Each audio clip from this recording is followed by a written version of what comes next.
On day 18 of my New Zealand tour, I drove from Lake Hawea to Queenstown and found accommodation at the Driftaway Holiday Park.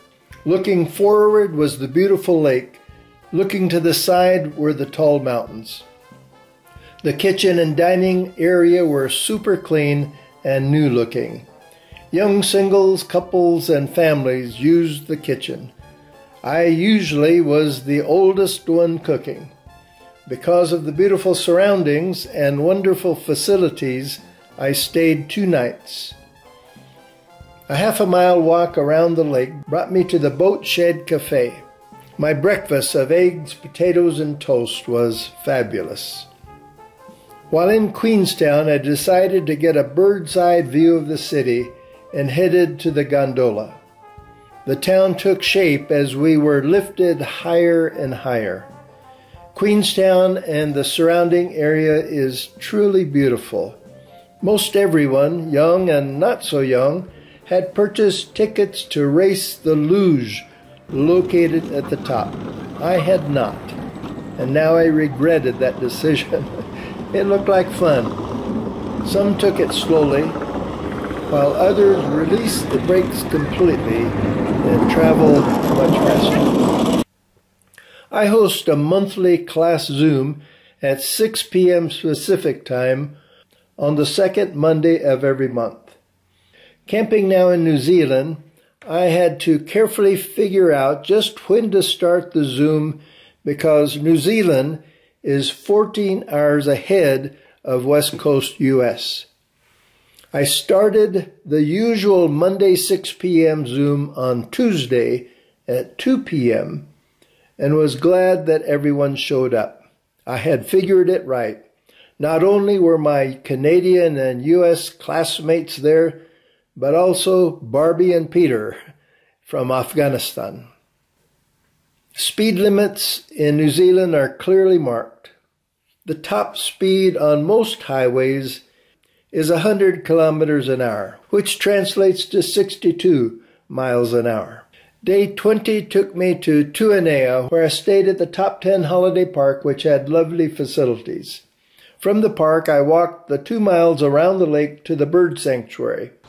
There, I was delighted to get some good video clips of the tekahe. Like the kiwi, it also cannot fly, and therefore is easy prey for predators. For 50 years, the tekahe was thought to be extinct. However, in 1949, a couple were found, and through careful management, there are currently 400 in various places in New Zealand. On a rainy morning, I walked to the Sanfai Cafe, where I had their delicious vegetarian breakfast. Fried tomatoes are a breakfast staple in New Zealand. While fall colors were emerging back in the United States, as seen here in a picture from my son, spring flowers were blooming in New Zealand. On day 22, I drove to the south and spent the night in the town of Invercargill. While traveling all up and down New Zealand, I was impressed how every town clearly advertised their public restrooms. Now there were sheep in the north of New Zealand, but it seemed there were a lot more while driving in the south. I had read that there are 6 sheep for every person living in New Zealand, and I believe it. In the United States, I miss our phone booths, which were once so very prevalent and available. Day 23 was to be for exploring the very southern Catlins region of New Zealand. Unfortunately, it rained the entire day. Still, I enjoyed the drive.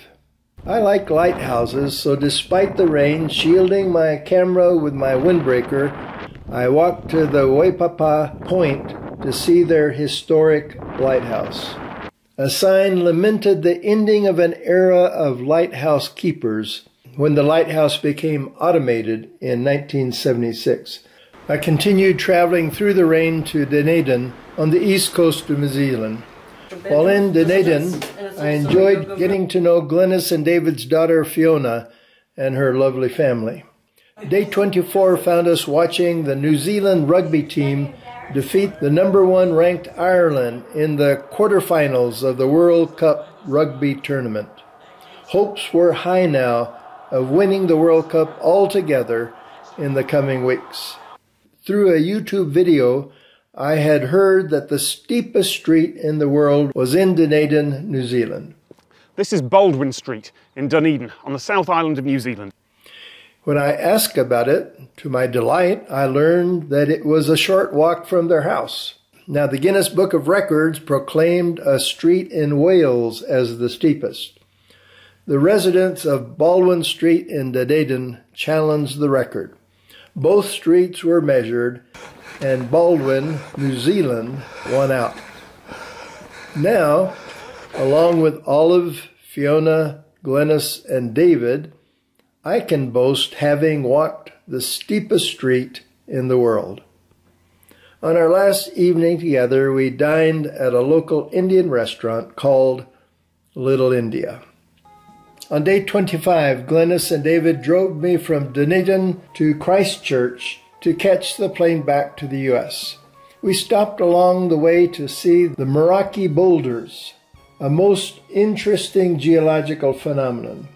There on the beach are many large spherical boulders. The boulders are concretions formed around 60 million years ago from sediment and calcite. One was still being released from the sandy ground above the beach. Nearing Christchurch, we could see the lovely mountain range called the Southern Alps. It was time to bid goodbye to New Zealand and head to the United States.